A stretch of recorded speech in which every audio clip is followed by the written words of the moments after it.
The harder you try to hold on, the faster life slips away. Isn't it strange how your effort, the very thing you thought would save you, becomes the reason everything falls apart? You've lived this before, waiting for a reply that never comes, refreshing your inbox until your chest feels tight, forcing a conversation to go smoothly, only to hear your own words fall heavy, making the silence louder, holding your breath for good news, clenching your fists as if tension itself could change the outcome. Yet, every second just carves the emptiness deeper. You know the exhaustion of gripping so tightly, only to feel more powerless than ever. That's the cruel paradox no one tells you about. The moment you try to bend life to your will, it hardens against you. And in that struggle, you begin to wonder, what are you really fighting? Is it life itself, or is it something inside you that refuses to let go? Carl Jung believed that much of our suffering doesn't come from the outside world, but from the battles we wage against the unseen parts of ourselves. The shadows we deny, the truths we bury. Perhaps forcing life is not resistance against circumstances, but resistance against yourself. Maybe the weight you feel isn't the world pressing down on you, but your own refusal to trust what's already unfolding. So what really happens when you stop forcing? When you loosen your grip? When you let life breathe without your constant interference? Does everything collapse? Or does something entirely different appear? That's the question worth holding on to, because the answer is never what you expect. When you force life, something fragile breaks. Imagine trying to hold water in your hands. At first it feels possible. You tighten your grip, thinking you'll keep it safe, but the harder you squeeze, the faster it escapes. You end up with less than if you had simply held your palms open. That's what forcing looks like in everyday life. You stay up late, grinding toward a deadline, yet the pressure makes you clumsy, missing the details that matter. You beg for closeness in a relationship, but every word comes out heavy, pushing the other person further away.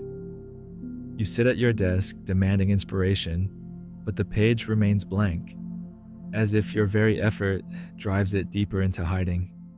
What have you been gripping so hard it only slipped further away? At the root of this habit is not ambition, but fear. Fear that if you don't control everything, you'll lose everything.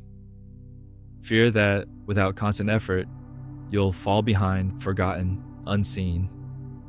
But fear breeds tension, and tension doesn't attract, it repels. Think of a guitar string pulled too tight. Instead of producing music, it snaps. The same thing happens with us. When we push life past its natural limit, harmony vanishes, leaving only dissonance. There was a man who knew this pain well. After losing his job, he spent weeks rewriting his resume, dozens of times. Every word had to be perfect, every sentence polished. He stayed up until dawn, convinced that control would give him power. But every application he sent was met with silence.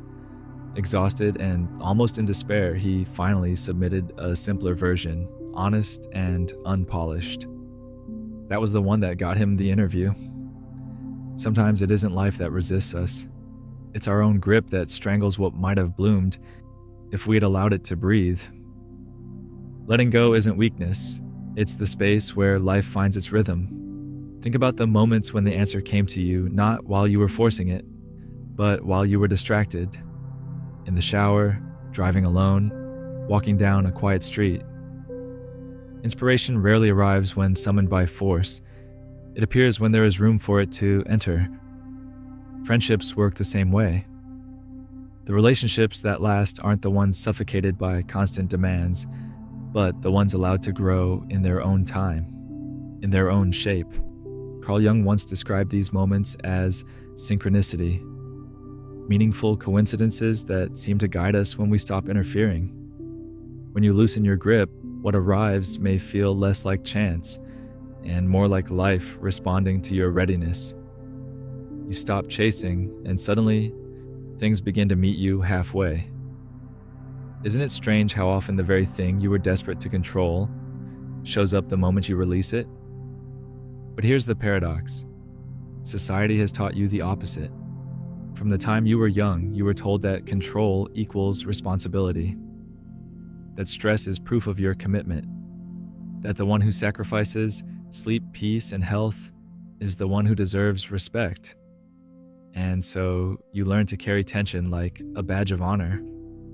You force yourself into longer hours, stricter routines, endless worry, because somewhere you were taught that without strain, you're not doing enough. But look closely. How many of those people praised for their discipline are hollowed out by exhaustion? How many leaders celebrated for their control are brittle, reactive, unable to think clearly? What if the very stress you call responsibility is what's destroying your clarity? What if the weight you carry isn't proof of strength, but evidence that you've been living against yourself? The truth is, peace is not an achievement. It's not a medal waiting at the end of your struggle. It's what appears when the struggle ends. You don't earn the sunrise by forcing back the night. It comes whether you fight or not. Peace works the same way. Imagine a dark room you've been trapped in for years. You search frantically for a switch, sweating, clawing, panicking as if light will only come through your effort. Yet one morning, without any action, dawn seeps through the window. The light was always destined to arrive. It needed no force, only time and space. I think of a mother who learned this lesson the hard way. For years, she pushed her daughter to succeed. Extra classes, constant reminders, checking every grade. She believed her pressure was love, that her worry was responsibility. But instead of closeness, she saw distance. Her daughter pulled away, silent and withdrawn. One evening, worn out from the fight, the mother did something she had never tried before. She sat quietly beside her child and said nothing. She didn't ask questions. She didn't demand results. She was simply present. In that silence, something shifted. The daughter looked up, smiled faintly, and began to talk. For the first time in months. It wasn't the forcing that created connection, but the release. Maybe life is the same. Maybe the things you've been chasing won't come through. More pushing, more tightening, more stress. Maybe they will only appear in the quiet after the fight, in the space where control has loosened. And maybe the real work isn't about bending life to your will, but about stepping aside long enough to see that it was already unfolding in its own way. So, ask yourself, what would your life feel like if you stopped gripping? If you gave up the belief that peace is something you must earn?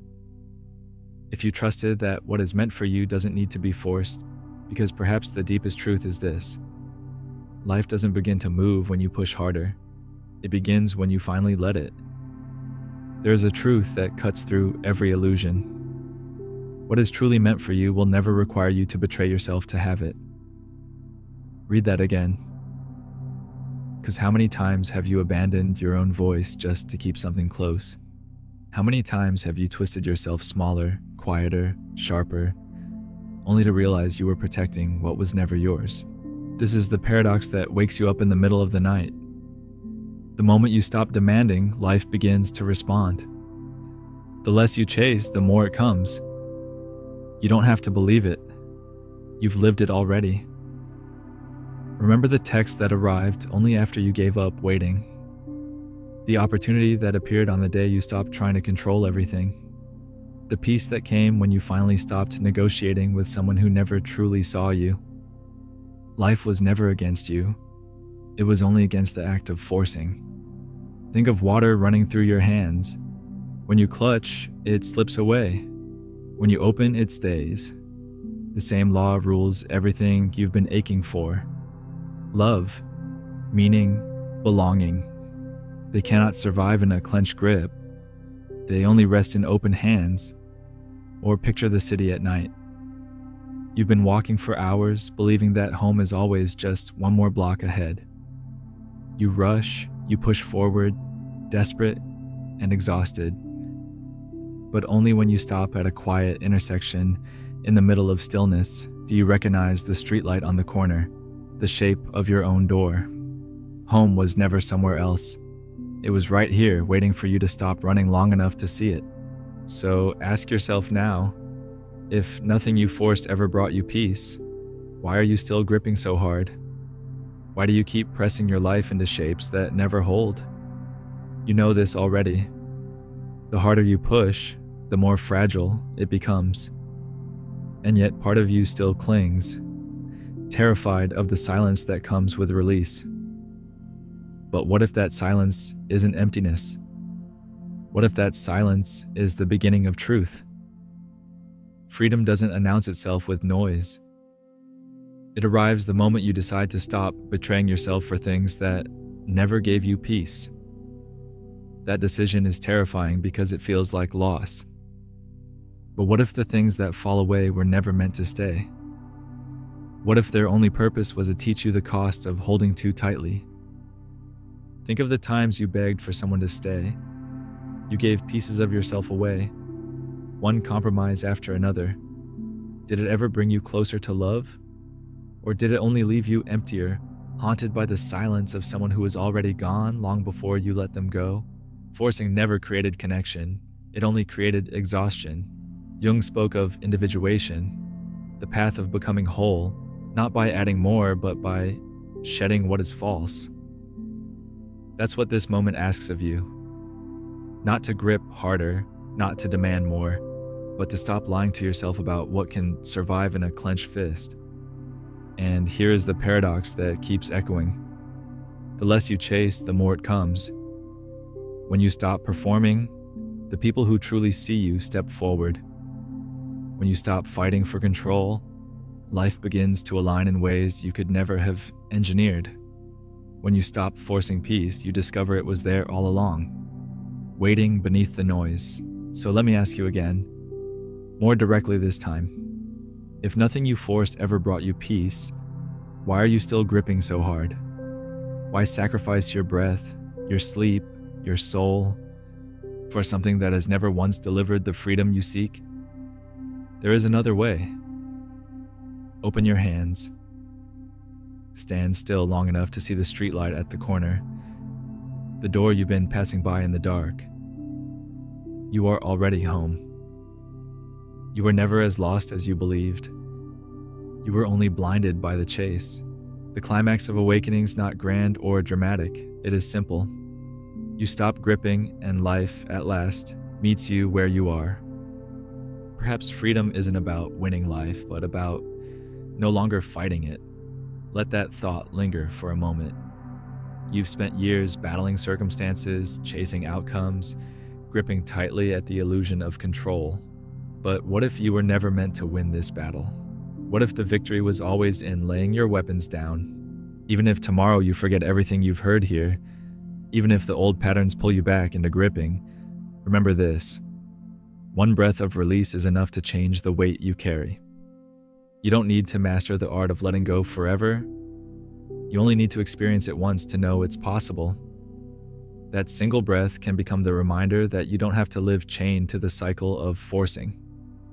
Life doesn't punish you when you let go. It doesn't collapse into chaos. More often than not, it unfolds, softly, unexpectedly, like a dawn you didn't see coming. And maybe that's the point. You're not here to hold everything together with sheer willpower. You're here to allow yourself to be part of something larger, something that breathes on its own. So ask yourself now in this quiet moment, what would it mean if you stopped gripping? If the deadlines, the relationships, the expectations weren't prisons but invitations? What would your life feel like if peace wasn't something to chase but something to uncover? Maybe you don't have the full answer yet. You don't need it. You only need the courage to loosen your fists, to test, even for a moment, what it feels like to stop fighting life and let it move through you. And when that happens, you may discover that you're not as fragile as you feared. You may find that the world doesn't fall apart when you stop controlling it. Instead, it begins to take shape around you, almost as if it had been waiting for you to finally step aside. If there's a single word you feel after hearing this, write it below. Not for anyone else, just to remind yourself. That one word might become the anchor you return to, the quiet signal that you don't need to live your life in a clenched grip anymore. Because the truth is, letting go isn't the end of your story. It's the first real page.